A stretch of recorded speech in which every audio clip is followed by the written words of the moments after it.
Education. संजीवनी के GD course में आपका फिर से स्वागत है।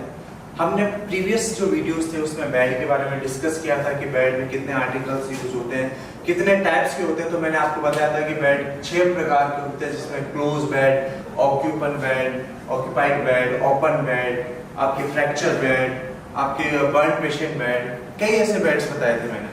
तो आज हम बेसिकली उनके बारे में बताएंगे कि हाँ भाई क्लोज बेड क्या होता है, ओपन बेड क्या होता है। तो फर्स्ट जो आपका होता है वो होता है क्लोज बेड। देखिए क्लोज बेड एक ऐसा बेड होता है जिसमें कोई भी पेशेंट नहीं आ रखा होता है, मतलब ऐसा बेड जिसमें कोई पेशेंट नहीं होता है, वो पूरी तरीके से बंद होता है।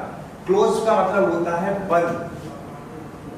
देखिए क्या होता है कि हम जब कोई भी अपने घर से खाली करके जाते हैं या फिर हम कोई लॉन्ग ट्रैवलिंग पे जाते हैं तो कोई भी अपना बेड वगैरह, घर पे सोफा वगैरह कुछ भी होता है तो उसको हम व्हाइट शीट से कवर कर देते हैं, जिससे कि वो इन फ्यूचर जब भी हम दोबारा रिटर्न आए तो वो गंदे ना हो। सेम यही होता है कि बेड जो होता है आपका, जो भी आपका बिस्तर होता है, आपके जो पलंग वगैरह होते हैं जिन पे मैट्रेस भी होता है, टॉप शीट भी होती है, बॉटम शीट भी होता है, मैकिंटोश भी होता है, उन सब चीजों को गंदा होने से बचाने के लिए ये हॉस्पिटल के अंदर उस बेड को व्हाइट शीट से कवर कर देते हैं, जिससे कि वो आपका जो बेड है वो बिल्कुल गंदा ना हो। तो ऐसे बेड को हम बोलते हैं क्लोज बेड, मतलब ऐसा बेड जिसपे कोई पेशेंट नहीं आने वाला होता और जिसे व्हाइट शीट से कवर करके रखते हैं, that is called close bed. Second जो बेड आता है वो आता है आपका ओपन बेड। ठीक है, अब देखिए क्लोज का मतलब बंद, ओपन का मतलब होता है खुला। इस बेड में क्या होता है कि आपको पहले से ये अनुमान होता है या फिर बाद में आपको इंस्ट्रक्शन, निर्देश मिलते हैं कि कोई पेशेंट आने वाला है। ठीक है, तो उसके हिसाब से आप क्या करते हैं कि जब अगर कोई पेशेंट आने वाला होता है तो उसके लिए हमें एक बेड को तैयार करना होता है। ठीक है, अब आपके पास में जो क्लोज बेड था वो आपके पास में रेडी है, लेकिन बस आपको एक चीज करनी है कि जो व्हाइट शीट है उसके ऊपर उसको हटाना है। जैसे ही आप उसे व्हाइट शीट को हटाओगे वो आपका बन जाएगा ओपन बेड। ठीक है, तो एक ऐसा बेड जिसमें कोई पेशेंट आने वाला है तो ऐसे बेड को हम बोलते हैं ओपन बेड, जिसमें व्हाइट शीट का इस्तेमाल नहीं किया जाता। देखिए क्लोज बेड में था कि ऐसा बेड जो कि बिल्कुल बंद था, जिसमें कोई पेशेंट आने वाला नहीं है और व्हाइट शीट से कवर कर रखा है। ठीक है, लेकिन जैसे ही आपको पता लगा कि कोई पेशेंट आने वाला है तो आपने उस व्हाइट शीट को हटा दिया, और जैसे ही आपने व्हाइट शीट को हटाया आपका वो क्लोज बेड बन गया ओपन बेड। ठीक है, थर्ड वन है आपका ऑक्यूपाइड बेड। देखिए ऑक्यूपाइड का मतलब क्या होता है, ऑक्यूपाइड का मतलब होता है ग्रहण करना। ठीक है, अब ग्रहण करने से क्या मतलब होता है कि आपने बेड पहले व्हाइट शीट हटाई, व्हाइट शीट हटाते ही आपका वो ओपन बेड बन गया।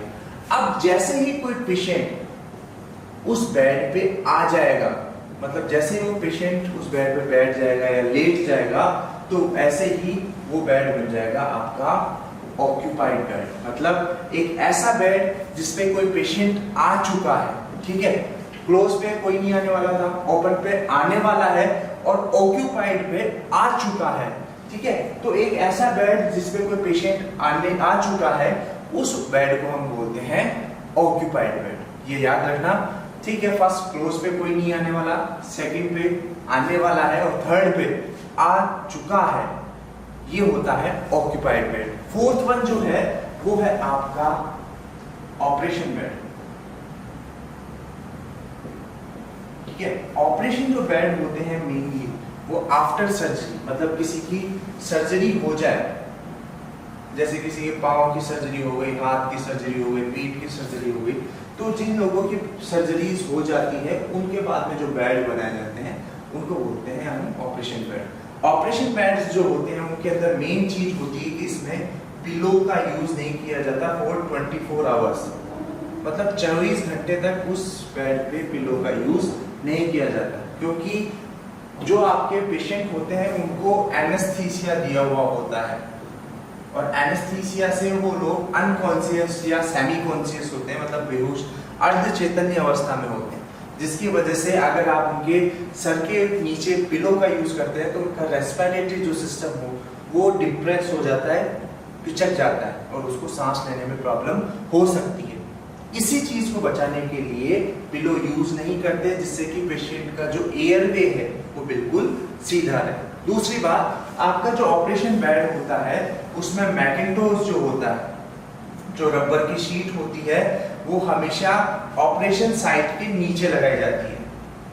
मतलब जहां जैसे बाई चांस मेरे पेट की अगर सर्जरी हुई है तो पेट के नीचे की तरफ मुझे लगाना है। अगर मेरे पाँव की सर्जरी हुई है तो पाँव के नीचे मुझे मैकिन्टोश यूज करना ही करना है, क्योंकि आपके ऑपरेशन के बाद में क्या होता है कि कुछ फ्लूइड वगैरह निकलता है, तो उससे आपका बेड गंदा हो सकता है। इसीलिए उस बेड को गंदे होने के लिए हमेशा आपके जो ऑपरेशन साइट होती है उसके नीचे मैकिन्टोश का यूज किया जाता है। ठीक है, तो ऑक्यूपाइड हो गया, ऑपरेशन हो गया। नेक्स्ट जो आपका बेड आता है वो आपका आता है फ्रैक्चर बेड।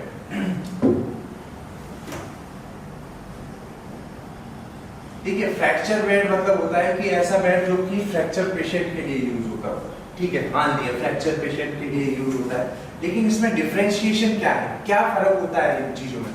ठीक है, ऑपरेशन में मैंने बताया कि पिलो में यूज नहीं होगा। दूसरा मैकिन्टोश जो होगा वो आपके ऑपरेशन साइड, मतलब जहां ऑपरेशन हुआ है उसके नीचे यूज होगा। अब फ्रैक्चर बेड में क्या होता है, सिंपली जैसे फ्रैक्चर बेड के अंदर एक चीज यूज की जाती है जिसको हम बोलते हैं पुली। ठीक है, पुली क्या होती है, सिंपली आपने पहले पुराने कुएं वगैरह जो होते थे वहां पे पानी खींचने के लिए घिरनी बनाई जाती थी, जिससे एक तरफ आपकी रस्सी होती थी, एक तरफ आपकी बाल्टी वगैरह या कुछ और होता था, उसको बांधा जाता था और फिर बाद में खींचा जाता था, उसको हम बोलते हैं पुली। ठीक है, सेम वही चीज आपके फ्रैक्चर बेड में यूज की जाती है। बताता हूँ, देखिए जैसे कोई ये बेड है, ठीक है, यहाँ पे कोई पेशेंट लेटा हुआ है।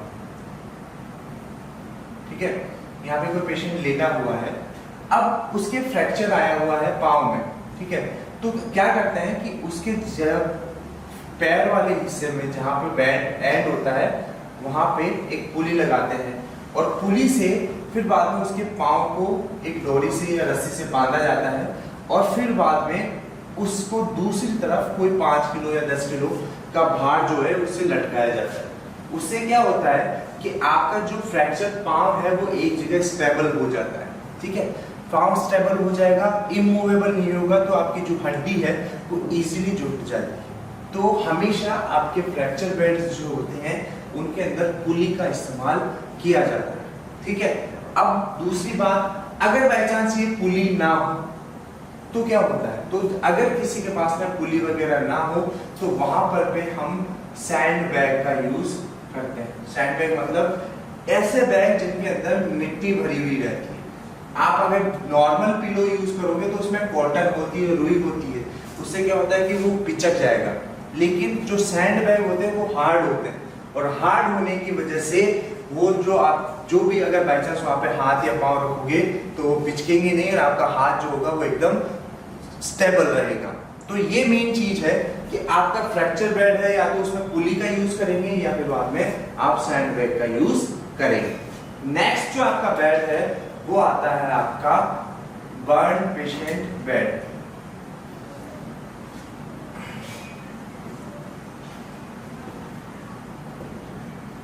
ठीक है, अब बर्न पेशेंट बेड में देखिए बर्न पेशेंट्स के लिए यूज होता है, पहली बात तो ये। ठीक है, अब बर्न पेशेंट में यूज होता है, देखिए बर्न पेशेंट में क्या होता है कि इंसान जल जाता है। ठीक है, और जलने की वजह से क्या होता है कि उसकी जो स्किन होती है वो धीरे धीरे उतरने लग जाती है या बहुत ज्यादा उसमें इरिटेशन होता है। तो पेशेंट के ऊपर जो आप ब्लैंकेट यूज करते हैं वो डायरेक्ट उसके शरीर पे नहीं लगाए जाते। जो भी आप चादर पेशेंट के ऊपर डालते हैं वो डायरेक्टली उसके स्किन से टच नहीं होनी चाहिए। तो उसके लिए क्या करते हैं, जो पेशेंट का बेड होता है उसमें अर्धचंद्राकार आपके क्रेडल्स लगाए जाते हैं ऊपर की तरफ। जैसे आप लोग झोपड़ी बनाने के लिए अर्धचंद्राकार गोलाई के क्रेडल्स लगाते हैं, जैसे ये बेड है तो इस पे अर्धचंद्राकार क्रेडल्स का यूज किया जाता है और फिर इसके ऊपर पेशेंट के ब्लैंकेट बिछाई जाती है जिससे पेशेंट के डायरेक्टली ब्लैंकेट टच नहीं होती। ये मेन बात याद रखना। दूसरा, आपके बर्न पेशेंट जो बेड होते हैं उनमें फुल बॉडी मैकिंटोश यूज किया जाता है। देखिए मैकिंटोश जो होते हैं वो 2 टाइप के होते हैं, एक तो होता है हाफ बॉडी और एक होता है फुल बॉडी। ठीक है, हाफ बॉडी मतलब होता है कि जहां पे आपको जैसे बाई चांस आधे शरीर के लिए यूज करना है, जैसे एग्जांपल के लिए कि मुझे पेट के नीचे ही लगाना है, वो हो गया, पाँव के नीचे लगाना है, वो हो गया, आपके चेस्ट के नीचे लगाना है, वो हो गया। तो ऐसे जो कि एक पर्टिकुलर एरिया के लिए हो वो हो हाफ, और फुल का मतलब होता है कि वो आपके सर से लेके पाँव तक पूरा होना चाहिए, that is called full body. देखिए हमेशा आपके बर्न पेशेंट में हर जगह से इंसान जल जाता है तो वहां से फ्लूइड निकलता रहता है, तो इसीलिए वहां पे पूरा जो उसका बेड होता है उस पर पूरी पे मैकिंटोश का यूज किया जाता है। तो हमेशा बर्न पेशेंट जो बेड्स होते हैं उनके अंदर ब्लैंकेट्स जो होती है वो डायरेक्टली कभी भी पेशेंट पे नहीं डाला जाए, इसके लिए पेशेंट के जो बेड होते हैं उस पर क्रेडल्स का यूज होता है। और दूसरा जो मैकिंटोश होता है वो पूरा का पूरा आपके फुल बॉडी होना चाहिए।